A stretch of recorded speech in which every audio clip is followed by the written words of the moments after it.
All right, today I'm excited to welcome Matt Diamante to the show. Matt, thanks for joining me. How's it going today? Oh, not too bad. Not too bad at all. It's a beautiful day here. Ah, yeah, weather is turning here in Tennessee, where we've had the spring warm up, we've had the second winter, and now we're Yeah, having the second spring, and hopefully we don't have the third winter, but you I never know. know. Where are you at actually? Are you Uh, I'm in Canada, just outside of Niagara Falls. Okay, that used to be Yeah. my stomping ground. I grew up in Western New Oh, York, south of Rochester. I went to school in Buffalo, so amazing. definitely familiar with the area. Yeah. Uh, Matt, on the show, we like to talk about how people got to where they're at, what twists and turns or straight line you took to get there. But to figure that out, we got to know where you're at now. If you could introduce yourself to the audience, let them know who you are, what you got going on, and then we'll circle back and figure out what the path was. Yeah. So I'm Matt Diamante. I run digital marketing agency. We focus primarily on SEO, which, if you don't know what that means, we help businesses show up higher on Google. That's it. We have a team of about 13, 14 people now, depending on the month and how many freelancers we need to fulfill client needs. Um, that's it. I post on social media every single day. I don't know what else. What else do you want to know? you you say that that's it, and all SEO is getting ranked on Google. Don't worry Yeah, about it. It's yeah, just yeah. That's easy that's what like it that. is. Anyway, I mean that sounds it's very important for sure as being Hundred someone percent. that tries to promote a podcast. I have several little small side hustles. I do Google ranking, and it kind of goes across more than Google, I would say, into social media and things like that. It all has the same kind of parameters Yeah. from what I've gleaned, but Google's the big one for sure. Is this something you've always been interested in? Going back to when Matt was a little kid, where you're Oh like, God, man, no, I really want to help businesses rank on Google. What'd no, you want not to at do all. when you were a kid? Oh my God, when I was a kid, I was like, oh, I want to be a construction worker. I want to drive, heavy machinery. Those like, the giant trucks there. Like still to this day, like driving the biggest thing that I can find that I'm legally allowed to drive is, something that I love doing. But no, growing up, didn't really have an interest in SEO. Wasn't really a thing when I was, until I was like what, 10 or 11 or whenever Google started coming out. Right. Um, so it wasn't even a job that existed when I was a kid. But what I like how I got into this is I was in a band in like the 2009, let's say 2008, 2009. And I was like, how can I use my parents or convince my parents to help me with this band? And I was like, oh, I can go to school for advertising, because advertising, I'll learn a bunch of techniques. I'll learn how to do social media. I'll learn how to build a website, all this kind of stuff. And while I was taking that program, I really fell in love with the SEO side of things, because I was like, this is Right. just a puzzle. We just need to put things together, and the pieces don't quite fit, but sometimes you can cut off a piece of one and put it on another, and all of a sudden you have something that kind of looks like a picture, and it works. And then, the band quickly fizzled out at that point while I was in school for that. So I, What kind of music were you playing? oh no, I do we have want, to go down this route? yeah, I mean, It was like a pop punk genre, one of those somewhere. I was what? the singer of the band, Okay. so it's if that says anything. How'd it go? Like, did you enjoy yourself? Like, that's the big thing. Was it Yeah. something that you really enjoyed? Is it something Oh. you kept up with? It is something I really enjoyed. It's not something that I've kept up with over the last like 5, 6, 7 years. Um, I don't know about you, but when I'm focused on doing something, I really like doing something, that's all I do. And that's me with my business and social media and SEO and all this stuff. I'm like, that is my obsession.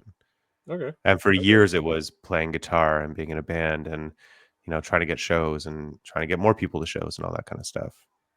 So you took inspiration because you wanted to keep doing the band thing and found out a way to weasel yourself into college and get Yeah. mom and dad to realize, "Oh, I'm going to school for advertising." Like, Yeah. subconsciously, you wanted to advertise the band, and but you said you fell in love with SEO. I mean, it sounds like you found your calling early. I've talked to a bunch Yeah. of people that kind of meander back and forth. You kind of landed on something. It seems like you're very passionate about it. I don't think you can put all that energy into it without it being like the thing.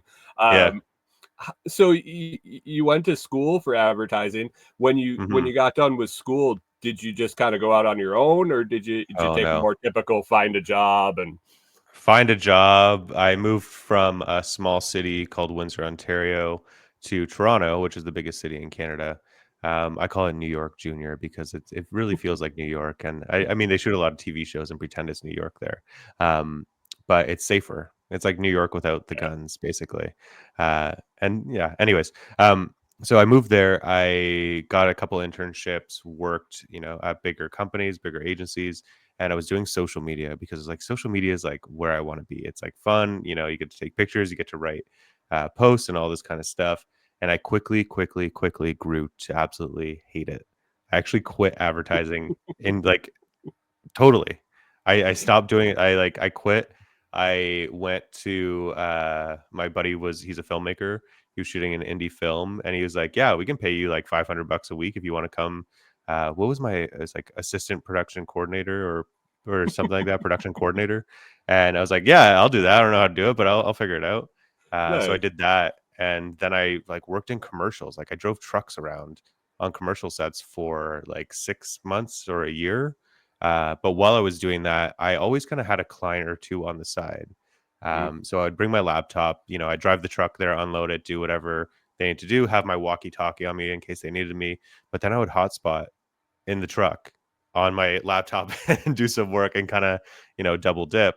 And yeah, then from there I started I'm gonna say I convinced with a couple other guys, I convinced a couple investors to give us money to start a website, so an online publication, which is a fancy way of saying blog. And we ran that for I think it was 2 or 3 years, grew it to like 4 million visitors a month organically, which was absolutely wild. Then And this is things like kind of fizzled in out. the mid-teens or Yeah, this is like from 2014 to 2016. okay, so in the time period where it was possible but not likely, for Yeah, that growth, especially for someone you probably didn't weren't dumping a ton of resources into it, like a Coca-Cola, say, yeah, could dump a huge budget into something to make that happen, but it's yeah. you and a couple guys and a little investment money. Oh my Uh, god, we were spending like I think it was like 20 grand a month we were spending because we had staff. oh, Like we okay. had like 7 or 8 people and like a lot of them were interns and junior people, and we were churning out content, all day every single day, and it was wild. So you said I want to back up for a second. You said that Yeah. you ended up hating your advertising job. Yeah. Uh, were you doing what you're doing now in a different role, in a different situation? What was different about that you didn't like it so much, but then you continued on the same eh, path? You know what I mean? Like, and Yeah. that's like I've had jobs in the past where I loved the work and hated the job. I loved Yep. the work and hated the company. Was that Yep. kind of the case? Yeah, I found out that it wasn't advertising that I didn't like. It was, working at traditional or bigger agencies where they had all these like rigid rules that you had to follow. And yeah, the work just with like bigger clients as well. Like I was working on like brands like KFC, Pizza Hut, Taco Bell, Honda, Acura, like all these huge brands. And I get it. They all have like very specific guidelines that you have to follow with social content and all this stuff. And I'm like, that's not really what's going to perform. But anyways, you try to push the limits there, and I know that's part of the job. I'm not complaining about that part. The part I am complaining about is how long it would take to get one piece of content made. Like you're talking like for a Facebook post, like this is back in like 2013, 2012, 2013, a Facebook post. So a picture with text on it and text on top. How long do you think that would take to make, Brian? How long would it take to make, or how long would it take to go up the ladder to get approved by How 14 people? many of my hours? Yeah, how many of my hours do you think went into that one post? I mean, I'm hoping for one post, it's not taking a ton of your time. Hour or two, maybe. 10 hours. Like 10 like that's the part that I was like, "This is ridiculous. This doesn't make any sense." No, And I so yeah, sit some were quicker, but yeah. I sit and talk think about resources like when you think about Facebook ads and Google ads and this, that, and the other thing, the amount of resources you're putting in there. What's my budget? I Yeah, never even really contemplate the time because my posts don't take 10 hours of my time to I make a know. post. It's more the how much am I going to have to put into it to make it worth it. Yeah. But man, 10 hours. But Yeah, it's as you were saying, the rigid standards or rigid guidelines and things for these larger companies, I got to imagine you weren't the only person making posts. no, You no, weren't no, the there were only several other person. people. So you have to have, I think, those boundaries, especially in that creative space when you have multiple people working on the same thing. Eh, 100%. so, I mean, it makes sense. It's good that you identified that early though, and kind of moved on and realized that that wasn't your space because there's people, I mean, that's what they wanna do, and good Yeah. for them. Uh, so you So, built it. Oh, no, go ahead. I was gonna say that made me hate social media so much, I stopped posting personally until, like, I started posting for HeyTony, like, my Okay. agency, and making those videos, which is, like, 2023, early 2023. So, we're going from, like, 2014, 2015, whatever it was, all the way to 2023, like, I'm off, I'm a ghost. I don't know anything about social media, like, I can run the ads, I know that side of things, but I organic, forget it. So you built your website with the investors and a couple of guys. What Yep. was and you weren't using social media personally at that time. What was this Mhm. site? What was it designed to do? What were you doing? So what was our not catchphrase, our like kind of mandate? It was like to broaden the horizons of potential lifestyle choices. So it was all about escaping the 9 to 5, like Mm, alternative living. So whether it was van life or living in a yurt or, just kind of cool topics. And a lot of the topics were things that you would see now on like either BuzzFeed or, Board Panda or one of those kind of sites. I don't even know if those sites are still around, but you'd see that kind of content. It's just like the, inspirational kind of stuff. It's like NASA will pay you $70,000 to live in the desert for 3 months. You know what I mean? And Stuff like that. the goal of this was ad revenue, Ad revenue, which traffic and ad revenue. traffic and ad revenue. And oh man, I learned the hard way. One, what we got a ton of traffic. I think it was like 5 months in. We went from like 30,000 visitors a month to 4 million visitors in a month. The server was not ready for that. We were not ready for that. We didn't know what the hell was going on. I didn't have that experience. I have it now. Right. But we had to quickly figure out what was going on and what the Reddit hug of death was. Have you ever heard of that? No, I haven't. Oh What is man, this? the Reddit hug of death is when you write a piece of content so good, somebody posts it on Reddit, and you start climbing, and get to Mm, the top of the like posts. Oh my god, I use Reddit every day. Top of the results. What do you call them? threads? Top of the thread, I like on the front page of Reddit. So like we had several pieces of content over the years that were number one for a couple days on Reddit. Like you log into Reddit, there's our website. And the Reddit hug of death is you're getting so much traffic. They're like shoving food down your mouth. You can't breathe. That chokes out the site. And most websites aren't designed, unless it's a bigger publication, they're not designed to handle that kind of traffic. So they're like hugging you, like, yeah, we love you. We're going to give you tons of traffic. Your ad revenue is going to go up and all this stuff. And then it's like they choke you out. just Um, crash does it crash the site? Does it bog it down? Does like oh, how is I mean, I have a basic understanding of servers and server size and that type yeah. of thing because it just kind of sends things into a spiral where you can't control it. Yeah. Like it shuts down the server, basically overloads the server, and people, it basically, without getting into technical terms, because I don't know the technical terms, people start like getting lined up to get access to that page. Hmm, Right. And they're just waiting and it's just spinning, or it's like error, error, error. And you're like, shit, I just want to, see this piece of content. And for us, we're like, we're losing out on so much money. We probably lost like 10 grand because the website went down that first time. Right. right. Right. Yeah, and that's like now, and that was 10 years ago. Yeah. Now, like I just built a quick site, and a buddy was like, "Hey, check it out on these speed analyzers." And like Yeah. the difference between a quarter of a second on the load time, I can only imagine when the server's just frying and people are like, "Yeah, second, gone." They're like, "No, Yeah. thank you." 100%. So It's wild. so you built your website. Is that what has turned into HeyTony now? No. Uh, No. no. No, What? that business, kind of it kind of faded away. We'll just say that.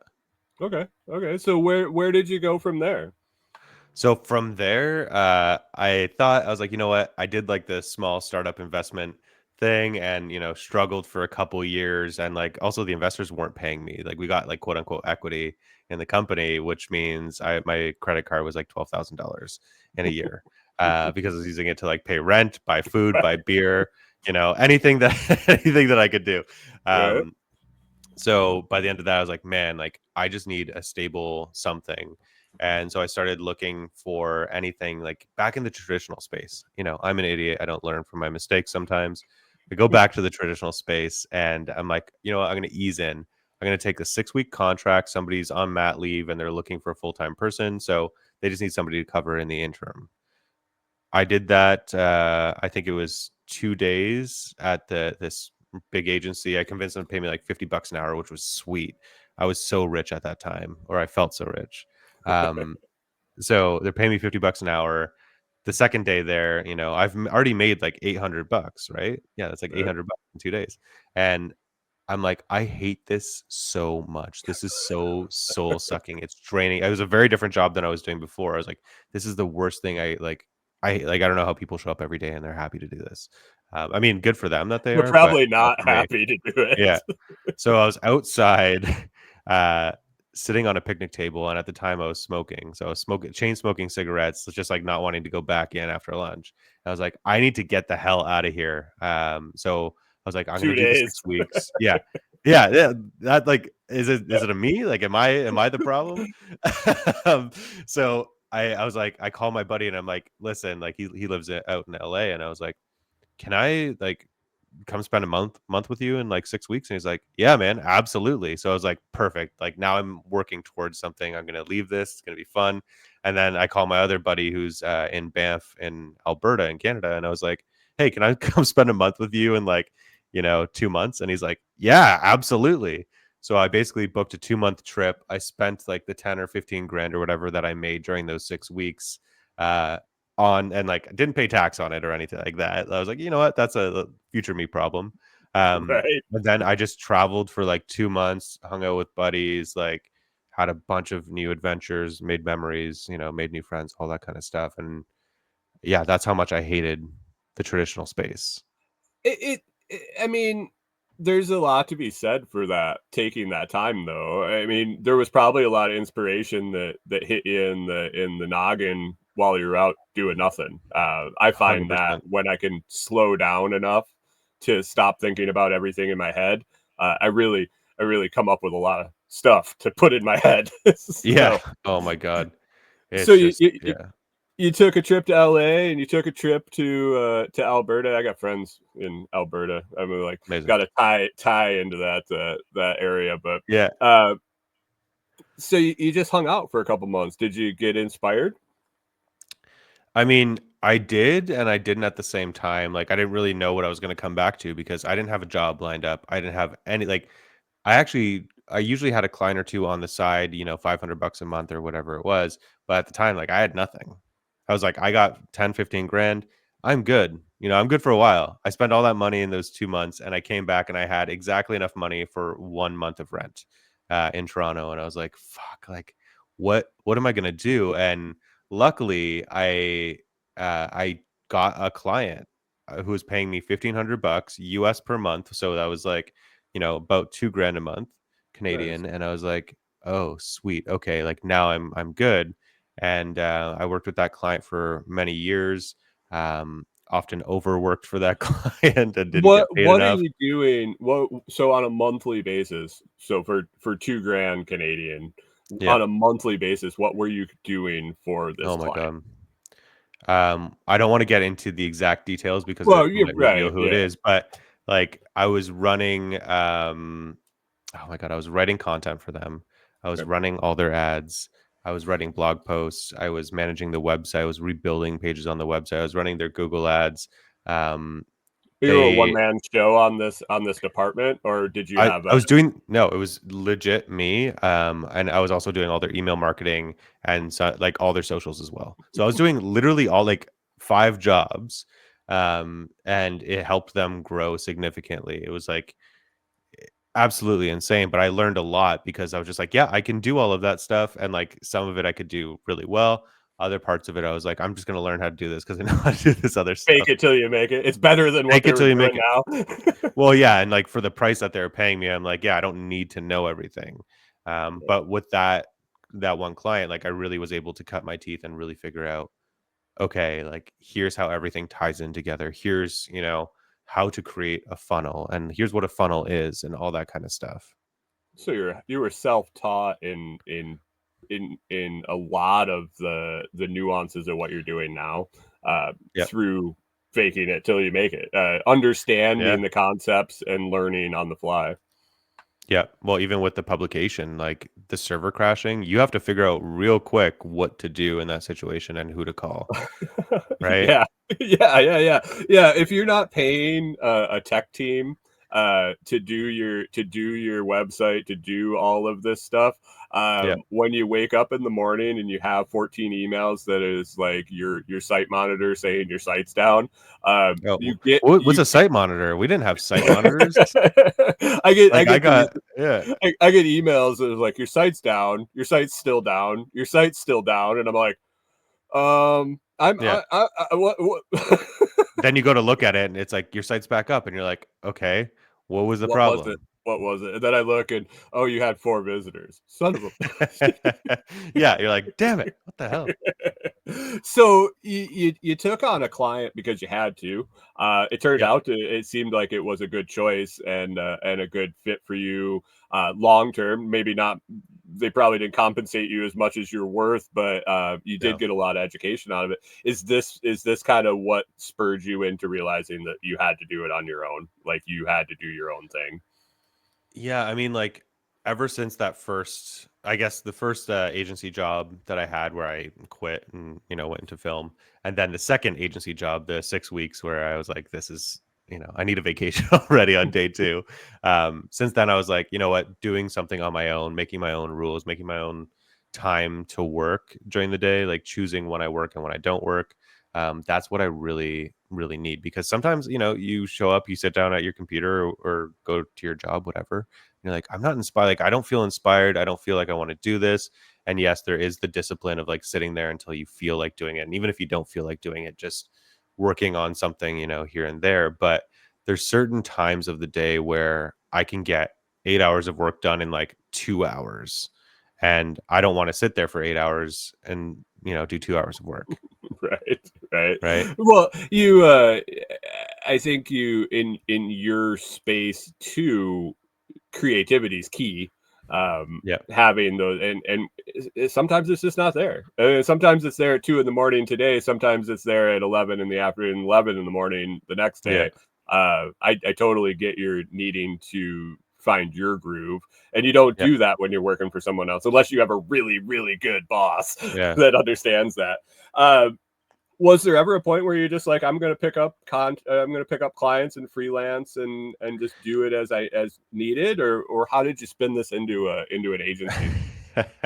Accidentally. So I had that one client, and then I just kept people like because I was doing it for years at that point. People knew me as like, oh, if you need a website, go to Matt. If you need SEO, go to Matt. If you need social media, go to Matt. Like he does all that stuff. So I would get referrals, which is really great because it cost me $0 to get a new client.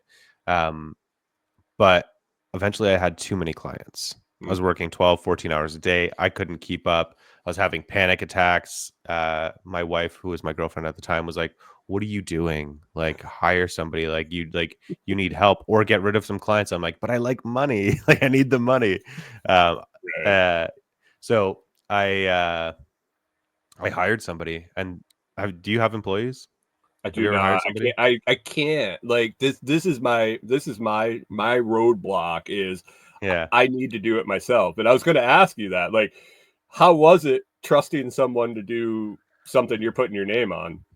Hiring your first employee is the most terrifying thing anybody will ever do. And I'm not saying that lightly. And the guy, I'm still friends with him until today. We actually just went on vacation together recently.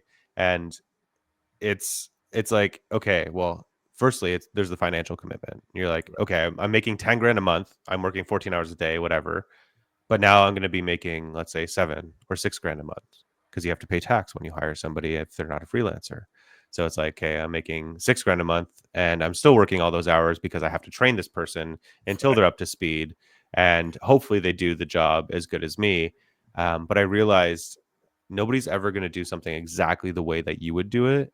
But that doesn't mean that it's wrong, right? Most of the time, if you hire somebody, you have to be okay with them doing 80% of the work that you would do, like 80% of the job or as good of the job. And that doesn't mean it's bad. And, I could write an email and like, that's what I had my first employee do. They were like writing emails or they were taking over that one client, basically writing blog posts, doing all that kind of stuff. And I was like, this is not exactly how I would phrase it, but it's technically not wrong, It's not right? wrong. It's It's going to not do the wrong, job. but it's not even that it's gonna do the job. It's like, I'm not right. The way that I'm doing it isn't necessarily the right way or Mm, the best way to do it, right? There is no best way to do it necessarily. So gotcha. it's having to trust somebody, train them and trust that the work that they're gonna do. And at first you're reviewing literally everything. You're looking at every word, you're fixing things, you're looking at every email, um, and you want to be copied on everything. But now, I have a team of 12, 13, 14, 15 people. I don't look at anything. Like, there's other people on the team who are looking and overlooking stuff, and You I don't wanna set be CC'd on expectations emails. Yeah. and it is what it is. Well, Yeah. the thing is, once you get to a certain point, you can hire people who are way better than you at doing certain jobs. Like, in terms of content writing, yes, I can write a great piece of content, but it takes me a long time to do, and, like, I don't wanna do it. That's not the thing that I like doing. So it's like, hire somebody who loves writing, Right. right? Who's Right. really I good mean, at it makes it, sense. and yeah. Makes sense. Matt, we're kind of coming up on time, and we're here at where you're at now a little bit, pretty Yeah. much. Let people know if they want to find out more from you. Like, plug your stuff. Let people know where they can find you, who you're helping, who you're looking to bring on as clients, possibly. And then I'll get the information in the description, and people can Yeah. check your stuff out more. Absolutely. So if you go on pretty much any social platform and type in Matt Diamante, it's in the show notes. It's probably in the title of this podcast as well. You will find me. My handle is HeyTony.agency or HeyTony Agency or HeyTony Advertising, depending on the platform. And I know it should all be the same. I tell clients have the same handle everywhere. For me, when I was setting it up, it just wasn't possible, and I made a stupid choice, and now I have to live with it. So, yeah, I post every single day on Instagram, giving you marketing tips for free. Not only marketing tips, but actionable marketing tips that you can take away and go do today to improve your business, improve your conversions, get more website visitors, or whatever you want to do, Whatever your um, goals are. whatever your goals are. Um, and yeah, I have a free course called Understanding SEO. It teaches you all the fundamental elements that go into ranking higher on Google. So if you know nothing about SEO, take that course. I have some paid materials as well. I don't really want to plug those. I really want to help as many small business owners as possible because I truly believe that small businesses like run the world, or the world runs on small businesses. And if I can help small businesses improve their conversions, get more traffic to their websites, make more money, they can hire more people locally, people can lead better lives, and together we can change the world one small business at a time.